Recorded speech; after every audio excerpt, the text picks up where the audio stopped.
আসসালামু আলাইকুম। আমি এই মুহূর্তে আছি বাংলাদেশের সবচেয়ে বড় সেচ প্রকল্পে, যার নাম তিস্তা ব্যারেজ। এই তো কিছুদিন আগেও এই তিস্তা ব্যারেজে প্রায় পানি শূন্য ছিল, প্রায় মৃত বলা চলে। এখন তো দেখে মনে হচ্ছে যে তিস্তা ব্যারেজের যৌবন ফিরে আসছে। এই যে চারপাশে এত পানি বৃদ্ধি পেয়েছে, যে দেখতে পাচ্ছেন প্রচুর পরিমাণে পানি।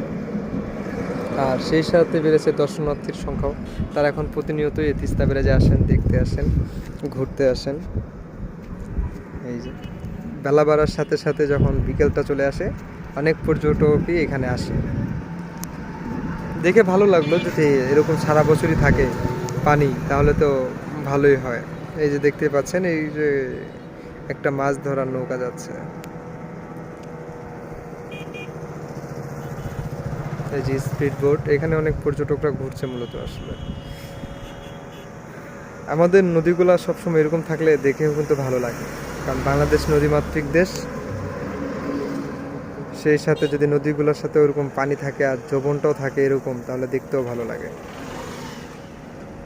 তিস্তা ব্যারেজ যারা প্রথম দেখেছেন, তাদেরকে ভিডিওটা দেখার জন্য অনুরোধ করব। আর তিস্তা ব্যারেজ হলো বাংলাদেশের সবচেয়ে বড় সেচ প্রকল্প। ধন্যবাদ সবাইকে। আসসালামু আলাইকুম।